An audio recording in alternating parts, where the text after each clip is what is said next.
अस्सलाम वालेकुम एवरीवन। आप लोग आई होप कि सब ठीक होंगे. This is our lecture number 22 and this will be our last lecture about the layering concept, and it will close our discussion about the physical layer. So let's discuss what we have discussed in the last lecture. In last lecture we started our lecture with the concept of virtual LANs and then goes on to discuss about the functionalities, how does virtual LAN works, and then we discussed about the functionalities of a physical layer and what type of functions that physical layer performs, and then we goes on to discuss about the some of the major functionalities of physical layer. So in today's lecture we will be discussing about how does physical layer converts data into signals. So in last lecture we have discussed that a signal can be in a form of analog or a digital signal. So the basic functionality of physical layer at the sending end is to convert the data stream into a signal. The signal can be either analog signal and then it can be of a digital signal. So how does the physical layer does the conversion from data to the signal? Uh, so this conversion process will be discussed in today's lecture. And at the receiving end, the physical layer it does the exact reverse process as compared to the sending end, which means it will be converting back the signals into the data stream. So how this process of converging from data to signal and then back to data has been done by the physical layers. In this lecture we will be discussing about this conversion process, which is one of the basic functionalities of physical layer. So let's quickly review where does physical layer belongs. If we are assuming a 7-layer model, then physical layer belongs at the bottom layer, or in case of a TCP/IP 5-layer model, it will be also at the bottom layer. So the basic functionality of the physical layer is to transmit the data onto the medium uh, in the form of a signal. The binary transmission, or you can say the data transmission, will be done on the wires, or you can say the medium, it can be wire or wireless, and it will be going through the connectors and in the form of a voltage, or in we will say about the data rates as well. So the physical layer will be focusing and discussing about the how the physical medium will be operating, either it will be a wire or a wireless, and then how which type of connectors will be using, and how many voltages will be it will be sending, and how the data rates are being controlled. So these four functionalities are being performed by physical layer. So the physical layer basically defines the physical characteristics of a network, which are the your wires, connector, and we have discussed, and also the transmission mode as well, whether this transmission will be as asynchronous or asynchronous transmission. For asynchronous, we do not need to synchronize all the bits, and for the synchronous transmission, we need to synchronize each and every bit. And also it handles the bit stream or the binary transmission, basically for converting the data to the signal is handling the bit stream at the sending end, and then transmission and the binary transmission is been handled at the receiving end. So also it is used to maintain, activate, and deactivate the physical signal as well, physical link as well. So for receiving end, I have discussed in the previous lecture as well, that it reassembles the bits, and then these reassembled bits are being sent to the upper layer, which is your link layer, for framing. And at the sending end, it converts the frames which are being received from the data link layer into the bit stream, and then into signals, and then send them on to the transmission medium. So let's discuss about the properties of a physical layer. Physical layer, we have discussed that it deals with the bit stream. So in this we will be seeing about ones and zeros and how the signals are being formed and the bit streams, and and also it transmits the raw bit stream over the physical layer, over the physical cable. Also it defines which type of cable, medium or NIC card, or and which type of physical aspects we will be using. Also, it determines how the network interface card has been attached to the hardware and how its cable is being attached to the network interface card. For example, if you are using a fiber optic cable, then your network interface card or your connector has to be a different. And if you are using a simple twisted pair cable, then your physical connector has to be RJ45.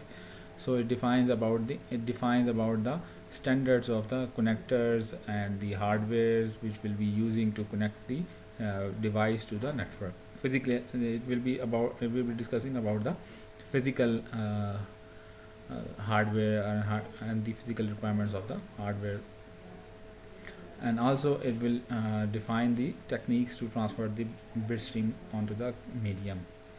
The devices for layer 1 physical layer devices are repeaters, hub, and multiplexer. The functionality of repeater is just like your amplifier. It just amplifies the signal and repeats the same signal at the same frequency, and just basically amplifies the signals. Hub is a layer 1 device. It just broadcasts whichever the packet is coming. And multiplexer is a device which is used to combine multiple data streams into a single data stream. So now let's discuss the conversion process from data onto the signals, and this conversion process is called as a encoding technique. So in this encoding technique, we will be discussing about how the data is to be converted into a signal. So data can either be analog or a digital data. So for let's assume if you are having a digital data and you want to convert into a digital signal, then your first type of encoding scheme will be for digital data and the digital signal. How we will be knowing about the digital signal, that we required this bit stream to be transmitted as a digital form. So it will be determined by the physical connection which are you using. Assume that you are using a fiber optic connection which requires you to transmit a digital signal. So you will be converting your data, which can be in a digital form or analog form, into a digital signal. So this converging process is basically depends upon which type of medium or which type of connection are you using. For example, if you are using a connection something about 20 years ago, it will be analog connections. So now we have digital connections which requires the data to be transmitted in a digital signal. So for example, if you are using a wireless medium, your signal will be in an analog form. So the output signal will be in an analog form. So your wireless signal will have a conversion process of either from digital data or analog data to the analog signal. So the encoding techniques can be of 4 types, which are listed here. So let's discuss one by one. First one is your digital data and digital signal. In this, the conversion is from digital data. You are receiving, and the physical layer is receiving a digital bits, or you can say a bit stream of digital data, and the output or the physical medium requires digital signal to be carried on. So you will be having the encoding techniques in a category of digital data and digital signals. So in this, in the digital signal, we have discussed in the previous lecture about the analog signal and the characteristics of an analog signal, in which we have discussed that analog signal can have 3 basic characteristics, which are the amplitude, phase, and frequency. So same characteristics will be of your digital signal as well.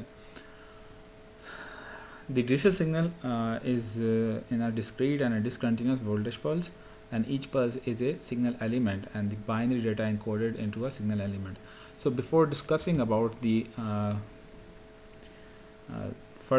before discussing about the details of how this process works, let's quickly review about the basic terms which we'll be using in our upcoming encoding techniques as well. First one is a unipolar. The term is called a unipolar. In unipolar, if all the signals have the same level, then this type of signal is called if all the signal elements have a same sign, which means there is all signals have the same sign, this type of signal is called a unipolar signal. And the polarized signal or the polar signal is the one which has a one logic is represented by a positive voltage and the other by the negative voltage. And the third term is the data rate, and the data rate is defined as the rate of data transmission in bits per second. How many bits are you transmitting in a second? That will be your data rate. And the duration or the length of a bit is defined as the time taken for the transmitter to emit a single bit. So the time which are used, how many seconds or how many milliseconds are being utilized to transmit the bit from the transmitter. So that will be your length of a bit.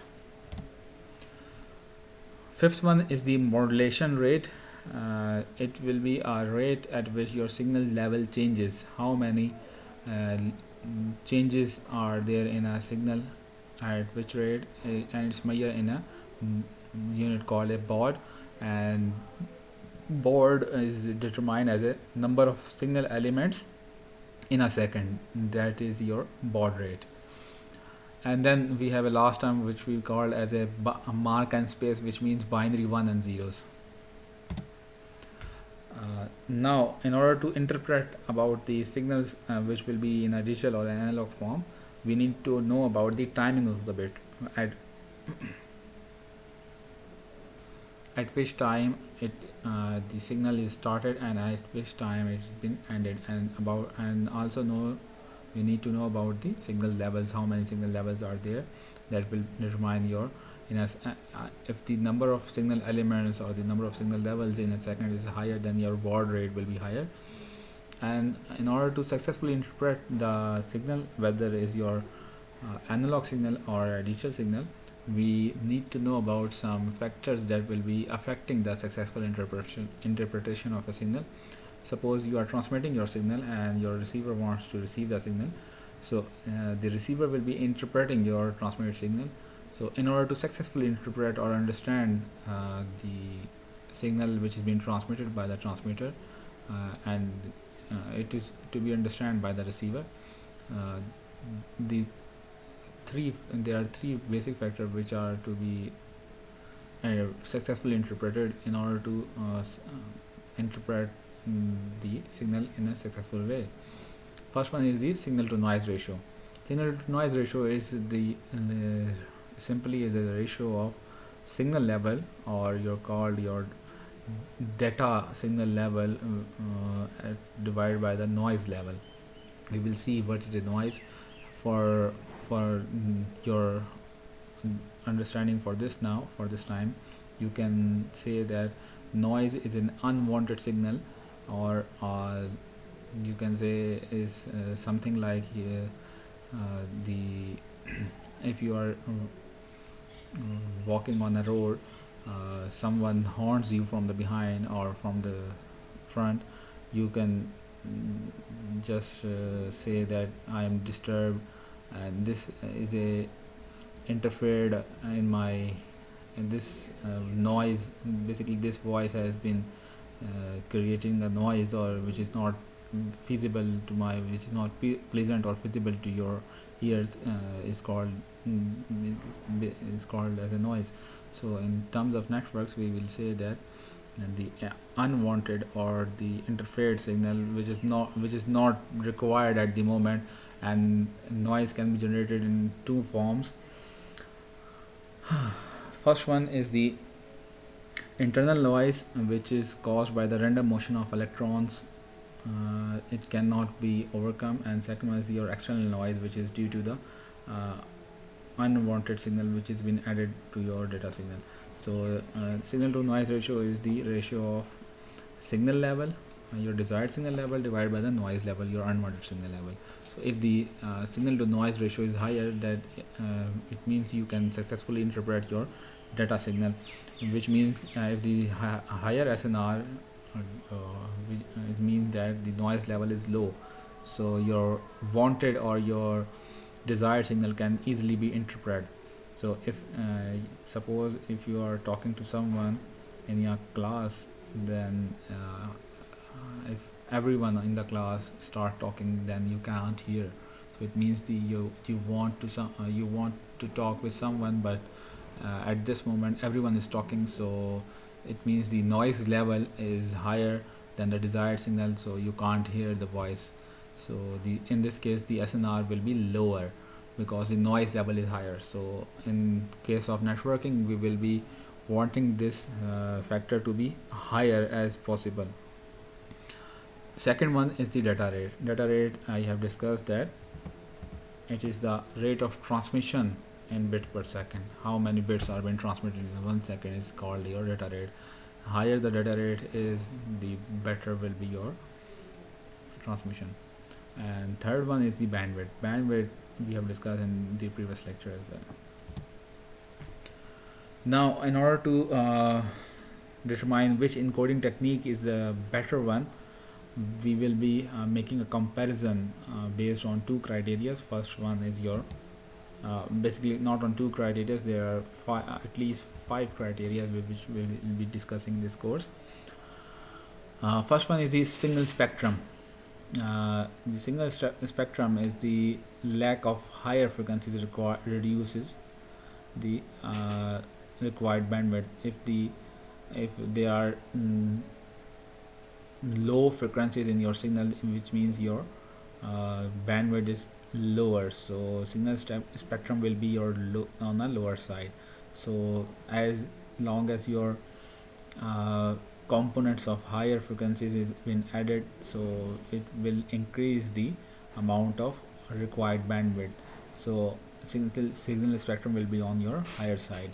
So we'll be comparing this encoding techniques based on first parameters, which will be signal spectrum, and also signal spectrum in form of a DC or a digital signal, which means that the lack of DC components, it will allow the AC coupling via transformer or providing isolations.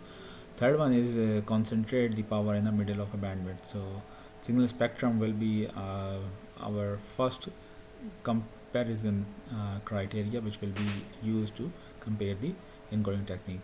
Second one is the clocking.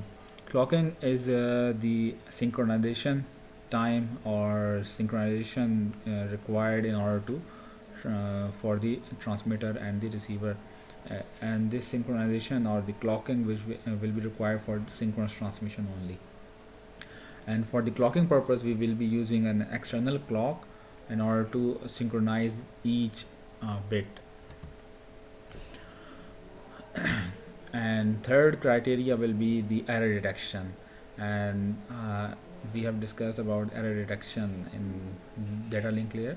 Same type of error detection will be used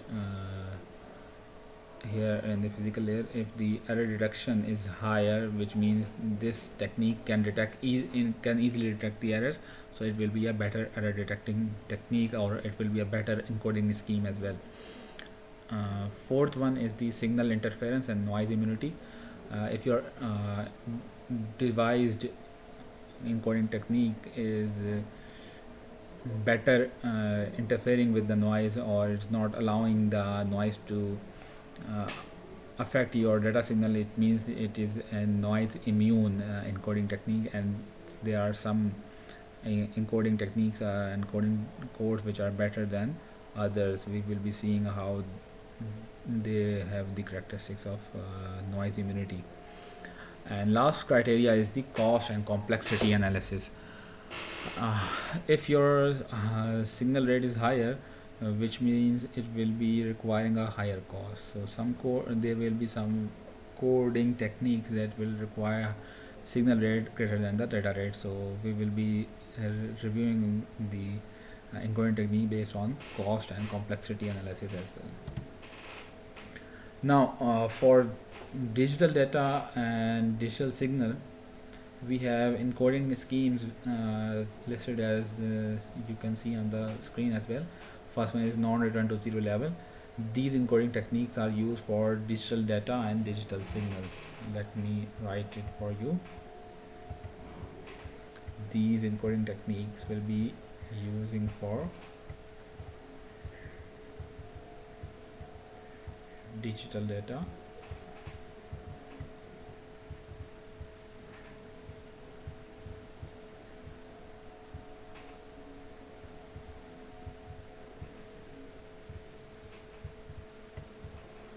and digital signal. So your output signal will be in a digital form and your input will be in digital data form as well. It means your input or the incoming data from data link layer is in the form of ones and zeros, so your output will be in the form of desired in the form of a digital signal. So in order to interpret or in order to encode the signals in a form of digital signal, and if your data is in a digital data, then you will be requiring these encoding techniques. First one is non-return to zero level, second was non-return to zero inverted, third one is bipolar AMI, fourth one is pseudo ternary, and fifth one is Manchester, and sixth is differential Manchester. Let's quickly see how these encoding techniques work. First one is non-return to zero level.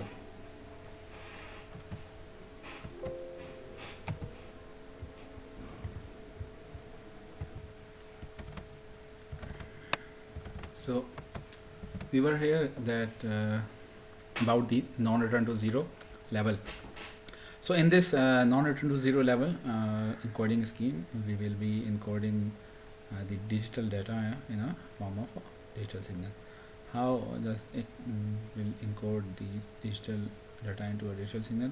So we will be using two different voltages for 0 and 1 bits, and the voltage will be constant throughout the bit interval. I have discussed this bit interval term in this lecture earlier, that it is the duration of a bit and it means the voltage constant during the bit interval means that there will be no transition. So that's why it is called as a no return to zero or non-return to zero voltage. So in this we will be representing the negative voltage for one bit, for means one, if a data if the data bit is 1, then we will represent it in a form of a negative voltage, and for 0 voltage it will be a positive value. That's why it is called as a non-return to zero level. Second one is the non-return to zero inverted. uh, it means that the for the meaning of a non-return to zero, it means that the bit will be bits will not be changed during the bit interval, and a constant voltage curve will be maintained for duration of the bit. And inverted means it will be inverting the value or the signals on if a bit is 1. So data is encoded as the presence or absence of a signal transition at the beginning of a bit, and the transition from low to high or high to low is denoted by 1. If your data bit is 1, then it will be denoted as a low to high or a high to low. So if the data bit is been firstly represented as a low to high transition, then second time if one bit is comes, then it will be inverted, which means the high to low transition will be done. So if binary 0 bit is coming, or then we will represent as a no transition. So it is also as an example of a differential encoding. Let's see how does inverted or and non-inverted inverted encoding scheme will work, and level well encoded scheme will work. Let's see here. with an example. Suppose you have a data stream as 0 1 and given as this. So for level, what we will do is we will represent the value 0 as a positive voltage and value 1 as a negative voltage. So you have a 0 bit here, so you will, and also non-return to 0 means this is your bit interval duration of a single bit. So for non-inverted means that a constant value will be maintained throughout this bit interval, and you can see the bit interval as a dotted lines in whole data stream. So your constant value will be maintained for either 0 or 1. So for in order to represent 0, we will be representing 0 as a positive voltage and 1 will be represented as a negative voltage. So this is your positive value or positive voltage and this is your negative voltage.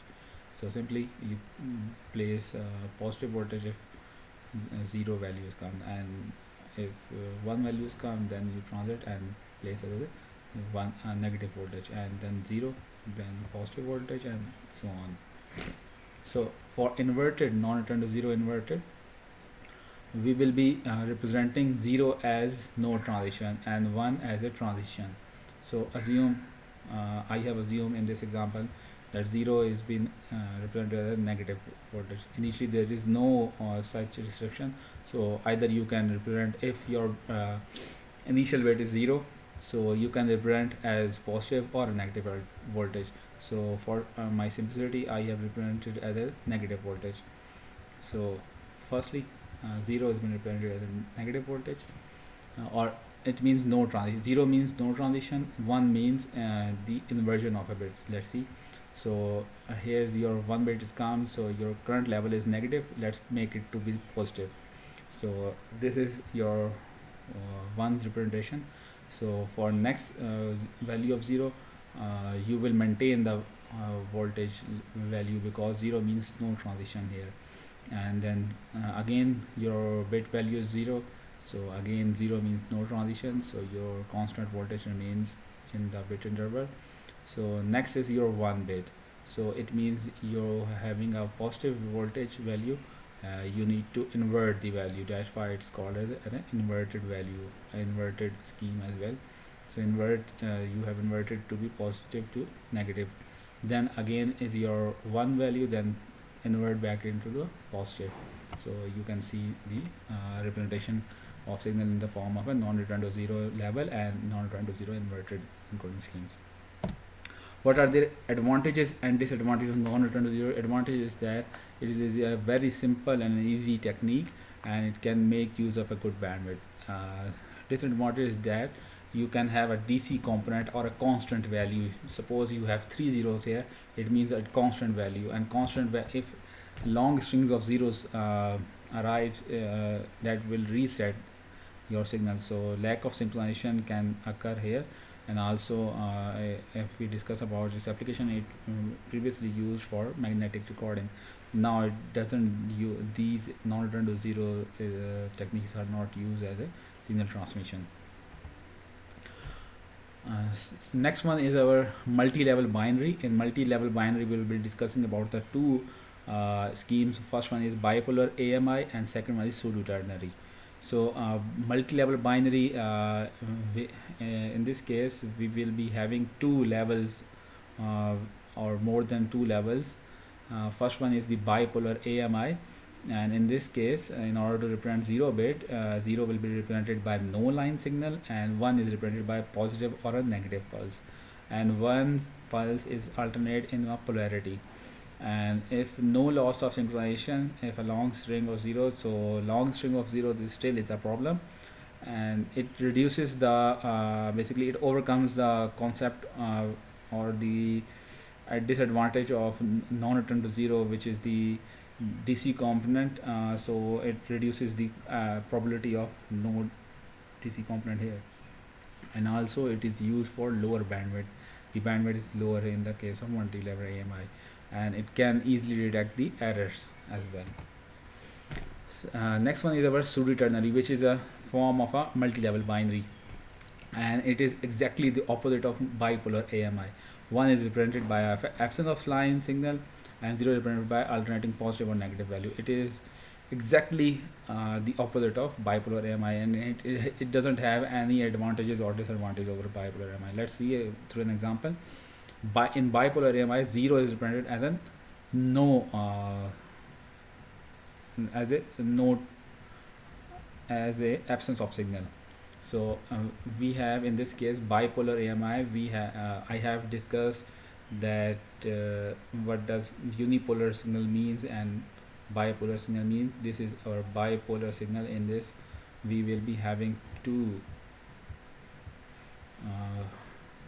levels. The signal will be having a positive and a negative level and a zero level as well. So 0 is represented by no line signal or a zero level. So first your bit is 0, so you will maintain a constant value throughout the bit interval as to be a level 0.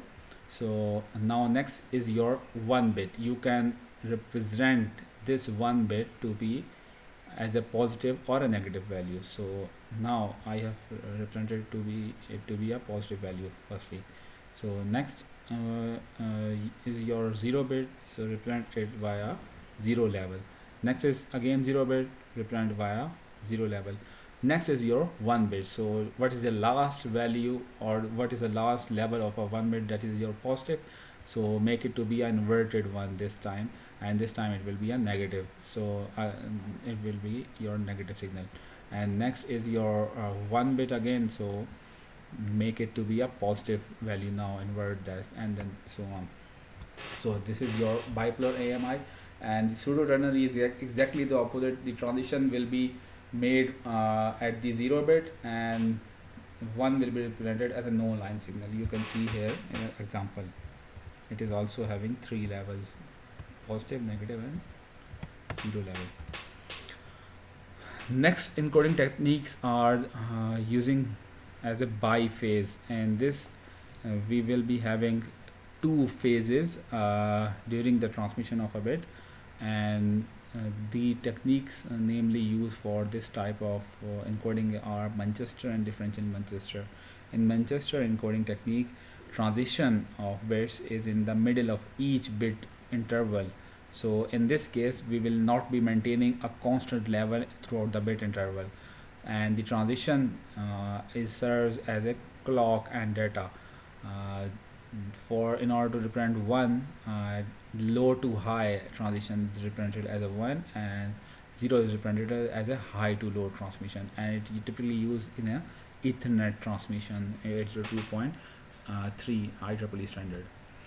Let's see through an example how.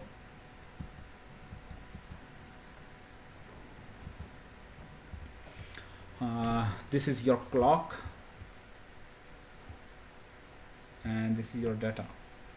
In order to represent this data, this 1 0 data in Manchester encoding technique, we will be using the scheme to be as low to high for 1 and high to low for 0, and you can see the starting interval of bit as well. So first bit is 1, it means the transition will be done in the middle of the bit interval.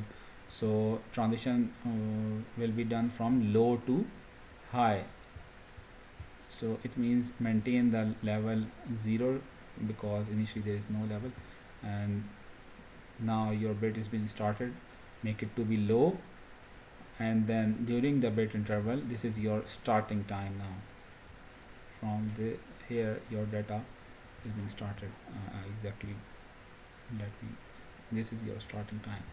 So make it to be first bit is 1, so 1 is represented as a low to high level, so make it to be low and maintain this low level in the middle of the bit, and make it to be high in the middle of the bit interval and end it on a high.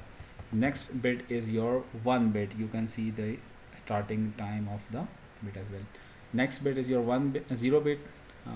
0 bit is made as a low to high transition, so maintain high level here, and during the half interval make it to be low. Next one is your 1 bit, and it is represented as a low to high, make it to be low, and transition comes in the middle of the bit, and transition is at a high, so you can represent the data in the form of Manchester encoding as well.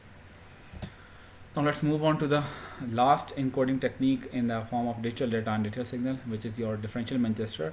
And in this as well, the mid bit transition is clocking only, and transition is start, and transition is done at the start of a bit, represented as 0. No transition at the start of bit represented as 1. So in this is a differential encoding technique. It is used in 802.5 standards. Let's see through an example. 1 is represented as a no transition bit, and 1 is represented as a maintain the level bit.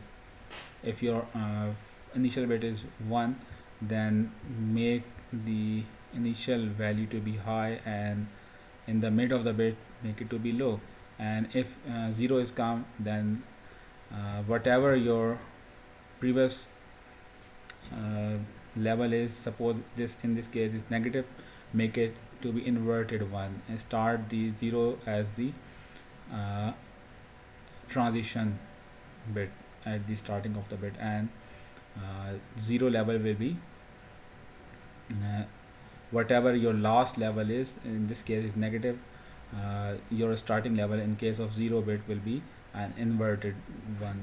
इसका मतलब ये है कि अगर आपका last level जो है वो नेगेटिव था, तो 0 अगर बिट आएगी है तो उसका स्टार्टिंग जो लेवल होगा वो हाई होगा, और एंड जो होगा वो 0 पे होगा. और 1 के केस के अंदर जो लास्ट लेवल है उसको मेंटेन करना है, और मिड ऑफ द बिट में ट्रांजिशन करनी है. तो लास्ट लेवल हमारा नेगेटिव था 1 के लास्ट बिट के केस के अंदर. अब 1 आ गया तो इसका मतलब है कि हमने उसी लेवल को मेंटेन करना है जो कि नेगेटिव है, और मिड ऑफ द बिट में जाके ट्रांजिशन कर देनी है. तो ट्रांजिशन कर दी लो टू हाई, और फिर नेक्स्ट बिट हमारी 0 है. 0 का मतलब है कि आपका जो लेवल था लास्ट लेवल उसको आपने इन्वर्ट कर देना है. तो अभी हमारा हाई था उसको कर देना है लो, और देन उसको रिप्रेजेंट कर देना है मिड ऑफ द बिट में हाई से, फिर उसी तरह ट्रांजिशन कर देनी है. नेक्स्ट आपके पास फिर 0 बिट है, फिर आप दोबारा ट्रांजिशन करेंगे, और नेक्स्ट जो है फिर उसके बाद वो 1 बिट है, तो कोई ट्रांजिशन नहीं होगी. स्टार्ट ऑफ द बिट में वही लेवल मेंटेन होगा, मिड ऑफ द बिट में ट्रांजिशन करेंगे, और फिर उसी तरह मेंटेन होगा सिग्नल. तो ये आपके पास इस तरह डिफरेंशियल मैनचेस्टर वर्क करती है. अगर इसके प्रोज और कॉन्स की बात करें तो इसके नुकसानात ये हैं कि इसमें हमें एटलीस्ट 1 ट्रांजिशन पर बिट चाहिए, और पॉसिबली 2 ट्रांजिशन भी हो सकती हैं in case of bi phase. और in case of bi phase दूसरा नुकसान ये है कि मैक्सिमम मॉड्यूलेशन रेट रिक्वायर्ड है, twice as the non return to 0, और इसका मतलब ये है कि इसकी बैंडविड्थ ज़्यादा रिक्वायर्ड है. फ़ायदे ये हैं कि इसमें synchronization mid of the bit में होती है, तो इसका मतलब सेल्फ टॉकिंग है. दूसरा ये कि इसमें डीसी कंपोनेंट नहीं आता, एरर डिटेक्शन आसान नहीं है इसमें. अच्छा, देन हमारे पास एक कॉन्सेप्ट है जिसको हम लोग स्क्रैम्बलिंग कहते हैं. स्क्रैम्बलिंग ये होता है कि long string of consecutive zeros को अवॉइड करने के लिए हम बिट्स का ऑर्डर चेंज कर देते हैं, और जो सीक्वेंस होती है उसको हम लोग कॉन्स्टेंट वोल्टेज वैल्यू को प्रोड्यूस करने से बचा लेते हैं.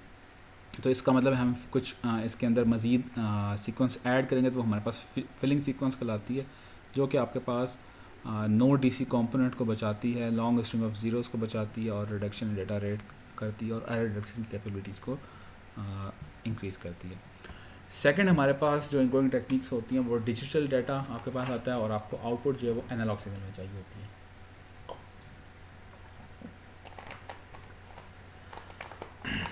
इस तरह की जो टेक्निक्स होती हैं वो यूजुअली पब्लिक टेलीफोन सिस्टम जो कि आपके पास लैंडलाइन टेलीफोन सिस्टम है उसके अंदर यूज़ की जाती हैं. इधर हमारे पास 3 टेक्निक्स हैं. First one is the amplitude shifting keying, second one is frequency shift keying, third one is phase shift keying. In case of amplitude shift keying, you will be represented the bit 0 to be as 0 level and 1 as a as the presence of signal. So in amplitude shift keying आप ऐसा करेंगे कि 0 bit को 0 level से represent करेंगे, और 1 को जो है वो एक सिग्नल से रिप्रेजेंट करेंगे जो कि एनालॉग सिग्नल होगा. तो इधर आपके पास एम्पलीट्यूड आ गया. 1 का मतलब ये है कि वो प्रेजेंस ऑफ एम्पलीट्यूड है, 0 का मतलब है एब्सेंस ऑफ एम्पलीट्यूड है. ऊपर जो है आपके पास ये डिजिटल वेव बनी हुई है. ठीक है, इसकी आपको ज़रूरत नहीं है, आपको डिजिटल डाटा की ज़रूरत है.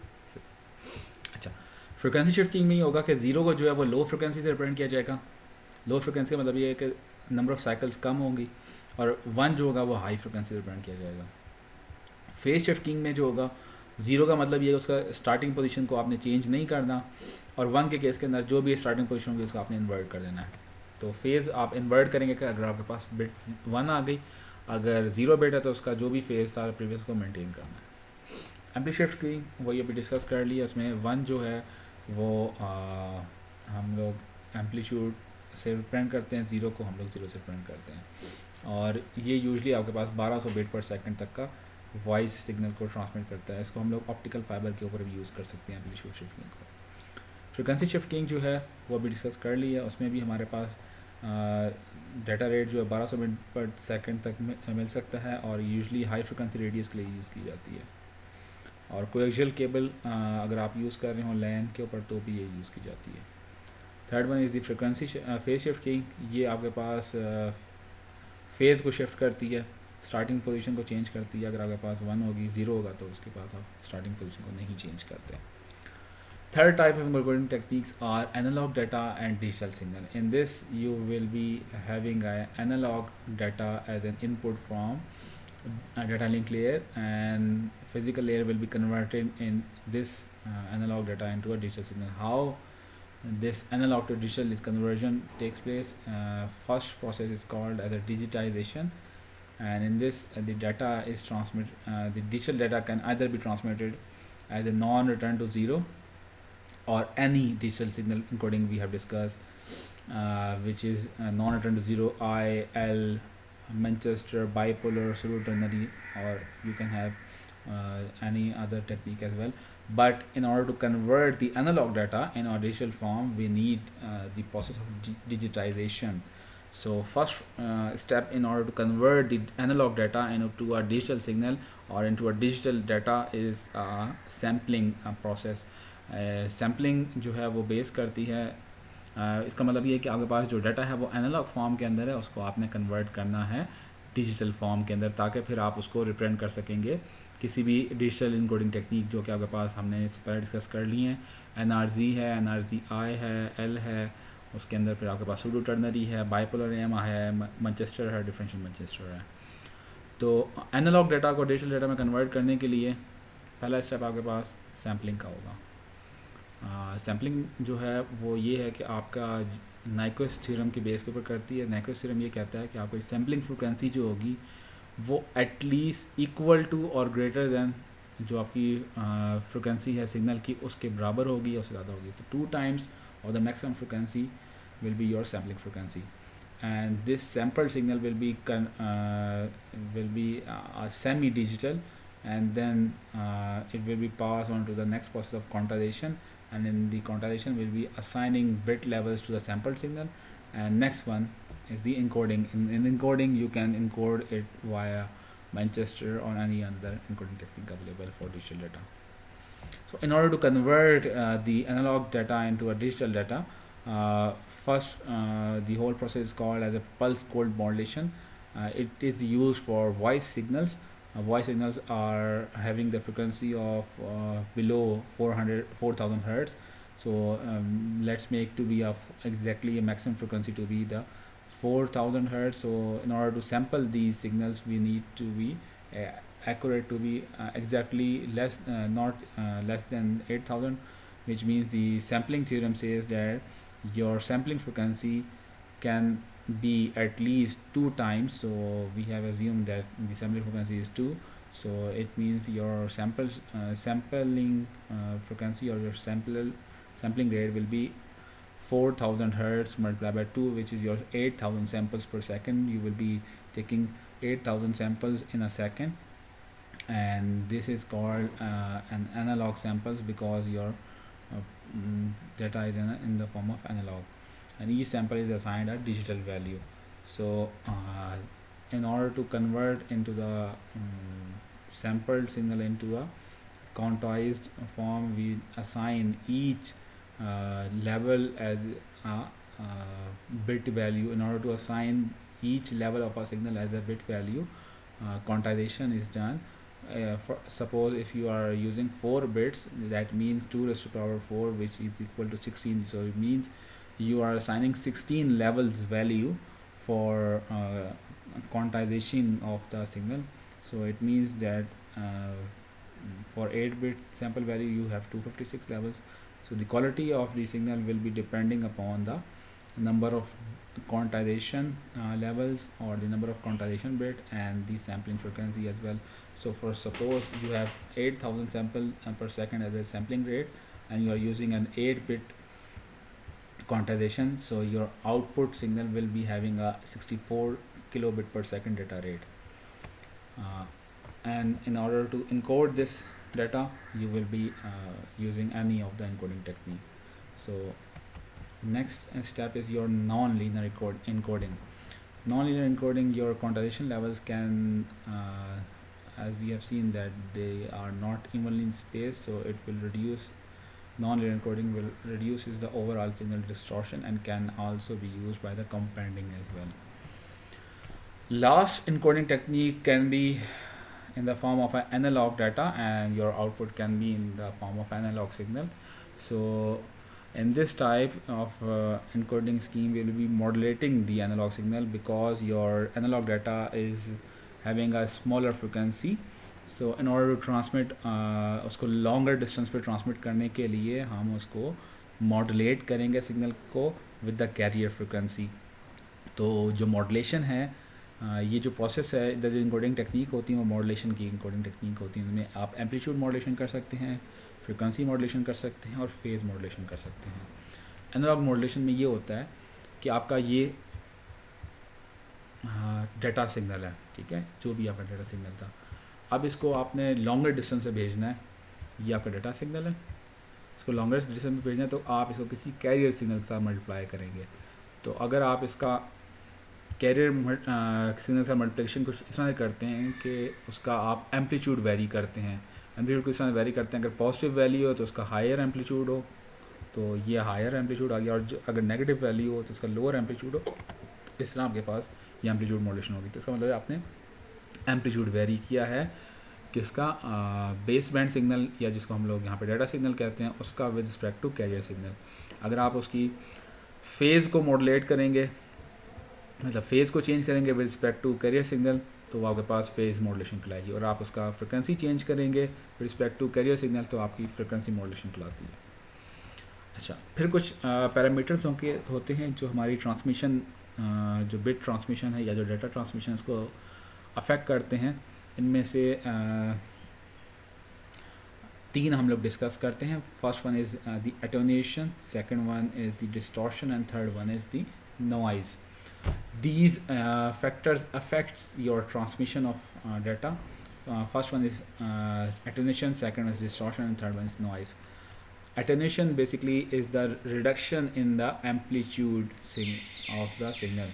So this is your original signal which is transmitted at the starting point and it's been carried over the transmission medium, and after some time you have measured and it comes out to be in a lesser amplitude. So this type of signal which is having a lesser amplitude as compared to the original signal is called as an attenuated signal.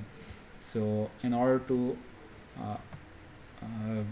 bring it back into the original form, we use a device called an amplifier which amplifies the amplitude of the signal.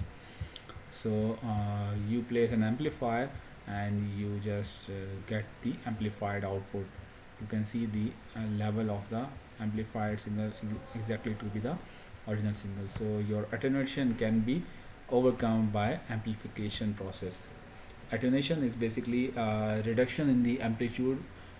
Why this attenuation takes place? Because whenever your signal is being transmitted on a transmission medium, whether is wireless or a wired medium, it experiences the effect of friction which opposes its transmission.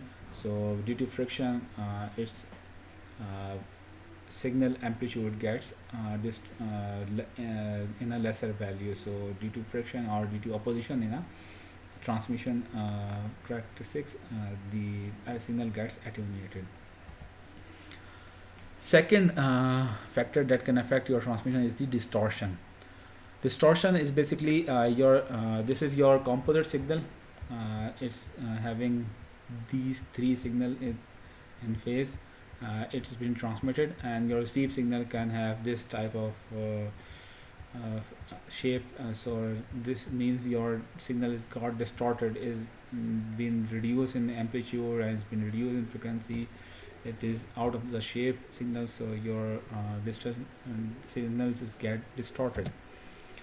Third factor that can affect your transmission is the noise. Noise is an unwanted signal, and this unwanted signal can be generated by the random motion of electrons or by the external noise. External noise means I have given the example of noise earlier, that if an unwanted signal gets added in your transmitted signal, you can see this is your transmitted signal and this is your noise signal, which is your unwanted signal. It's get added into the transmitted signal and you receive something like this. So noise can be overcome by different techniques. So let's quickly review a concept that in networking we will be using two term bandwidth in two contexts. First context is in which bandwidth is measured in terms of hertz, and if the bandwidth is measured in terms of hertz, it refers to a range of frequencies in a composite signal or a range of frequencies that can a channel pass. So this type of bandwidth we have seen in the lecture number 21, in which we have taking a difference between a maximum frequency and a lower frequency of a composite signal. Second type of bandwidth that is used in networking is bits per second, and in this type of bandwidth it refers to a speed of the bit transmission in the channel or link. So let me say this, that if your transmission system is an analog form, means your transmitting signals are in a form of analog, then your bandwidth will be measured in terms of hertz. And if your transmitting signal or your transmitting system is in the form of digital, then your bandwidth will be measured in terms of bits per second. So that's all for today, and that's all for the layering architecture. We have discussed from the application layer down to the application layer, to the physical layer.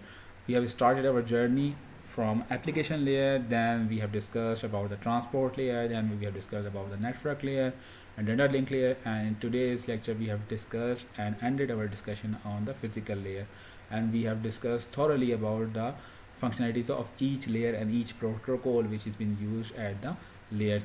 So in upcoming lectures we will be applying these concepts of layering in different types of a network. We will be starting our next series of lecture in an applied way. In next lecture we will be discussing about what is a wireless network and how wireless network forms. So I will recommend you all to go through my lectures from lecture number starting number to the lecture number 22 in order to better understand what is coming next in our lectures. So that's all for today. Inshallah we will meet for next lecture.